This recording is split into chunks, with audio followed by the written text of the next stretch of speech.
Hello friends, இன்றைக்கி நம்ம வீடியோவில் நம்ம வீட்டு குட்டீஸ்லாம் கேட்டவுடனே செஞ்சு கொடுக்குற மாதிரி ஈஸியான ஒரு ஸ்வீட் ரெசிபி தான் பார்க்க போகிறோம். வாங்க வீடியோக்குள்ளே போகலாம். ஒரு 50 கிராம் கார்ன்ஃப்ளவர், 50 கிராம் சர்க்கரை, கொஞ்சமாக முந்திரி, பாதாம், அப்புறம் ஃபுட் கலர், ஒரு 20 ஊற வச்சு தோல் உரிச்ச பாதாம். இதை நம்ம மிக்சியில் நைஸாக அரைச்சிக்கலாம்.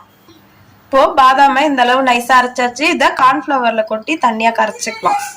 இப்போ இதை கார்ன்ஃப்ளவர்ல கலந்து தண்ணியா கரைச்சிக்கலாம். இப்போ நல்லா ஒரு விஸ்க் வச்சு கட்டி இல்லாம கரைச்சிக்கலாம். இப்போ கடாயில ஒரு ஸ்பூன் நெய் சேர்த்து பாதாம் முந்திரிய வறுத்துக்கலாம்.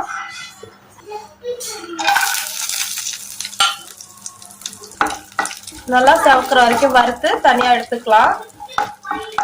இப்போ அதே கடாயில சர்க்கரையை சேர்த்து ஒரு அரை கிளாஸ் தண்ணி சேர்த்து கரைச்சிக்கலாம்.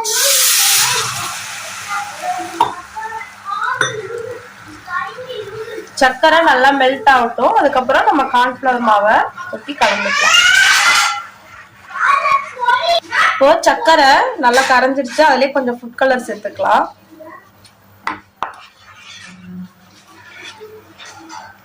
இப்போ இதுல கார்ன்ஃப்ளவரை கொட்டி நல்லா இப்படி கட்டி இல்லாம கலந்து விட்டுக்கலாம்.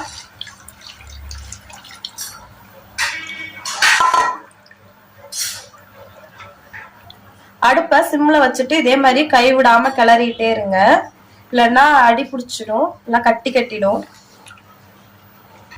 இப்போ கொஞ்சம் கெட்டி ஆயிடுச்சு. இன்னும் நல்லா சுருண்டு வர வரைக்கும் கை விடாம கிளறிட்டே இருக்கலாம்.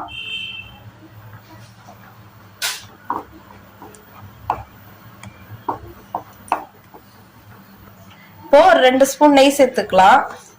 இந்த நெய்யெல்லாம் பிரிஞ்சு மேல வர வரைக்கும் கிண்டிக்கிட்டே இருக்கலாம்.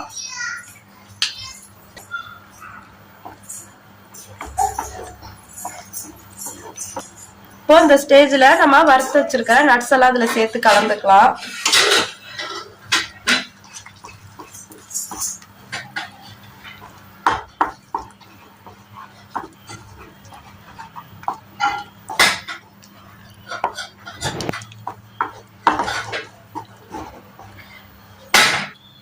நம்ம கடையில எல்லாம் வாங்கி கொடுக்கறதை விட இதே மாதிரி நம்ம வீட்டுல இருக்கிற குழந்தைங்களுக்கு செஞ்சு கொடுத்தா ஹெல்த்தியா இருக்கும்.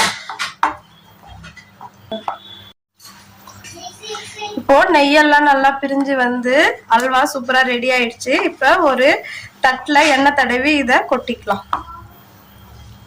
இப்போ தட்டுல எண்ணெய பிளேட் ஃபுல்லா நல்லா அப்ளை பண்ணிக்கலாம்.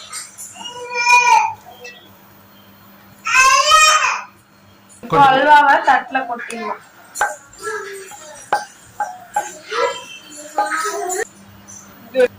இப்போ அல்வாவை சரிசமமா தட்டுல கொட்டியாச்சு. இது நல்லா ஆறினவுடனே நம்ம பீஸ் போட்டு பார்க்கலாம் எப்படி இருக்குன்னு. இப்போ நல்லா ஆறிடுச்சு.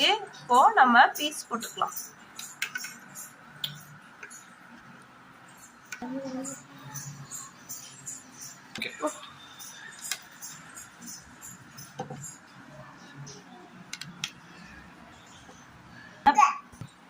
அவ்வளோதாங்க, ரொம்ப சிம்பிளா நம்மளோட பாம்பே அல்வா ரெடி ஆயிடுச்சு. உங்க வீட்டு குட்டீஸ்க்கும் இந்த மாதிரி செஞ்சு கொடுங்க, ரொம்ப விரும்பி சாப்பிடுவாங்க. இதை ட்ரை பண்ணி பார்த்துட்டு எப்படி இருந்ததுன்னு கமெண்ட்ல சொல்லுங்க. தேங்க்ஸ் ஃபார் வாட்சிங்.